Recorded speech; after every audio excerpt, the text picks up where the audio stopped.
September saw over 800 trade and export finance leaders across the globe attend this year's GTR Asia Trade Finance Week in Singapore.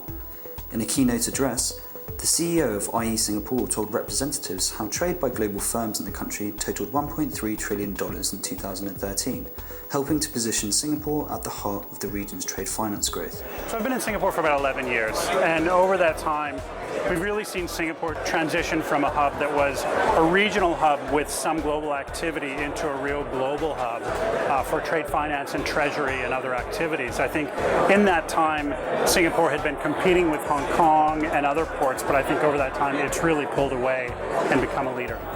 One of the key topics at the conference was the ongoing development of supply chain management. The sort of products that are evolving in Asia, much more supply chain finance, more open account business. There's still a lot of business done using bank paper of some sort, whether it's letters of credit or trade loans guaranteed by banks, but increasingly corporates are trying to work with each other and around the banking community, but what they still need are the banks to be able to finance their supply chain, pre-shipment finance, post-shipment finance and post-acceptance finance as well. Traders called on banks to move away from paper-based documentation. Cargill is now taking a global approach, having completed a successful digitization trial period.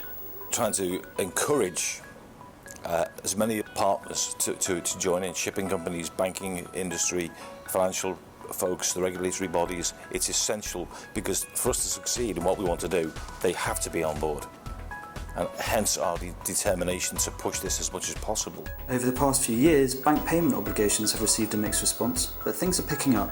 70% of all transactions to date have involved Asian banks. After the unified rule, introduced last year, the July 2013, then after that, most of the company looking at this BPO is the finance tool, and not just a payment tool. However, many are still none the wiser. In a live Q&A, 83% of GTR delegates voted that they were uncertain about the instrument.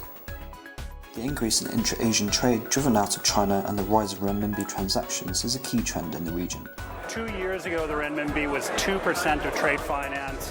First quarter of this year, it was just over 10% of trade finance. So it's really supplanted the euro. The euro is now about 7% of trade finance and seems to be declining. So the implications of a more Renminbi-driven trade finance environment, I think, pull a lot of questions in around, say, currency risk and other things that people really haven't thought that much about for quite a while. We forecast that Chinese GDP as a share of the world economy will increase from about 12% now to about 20% in about 10 years' time. So there's still a lot of future growth to come. And the role of the Renminbi as an international currency is only going to increase more as China's role increases.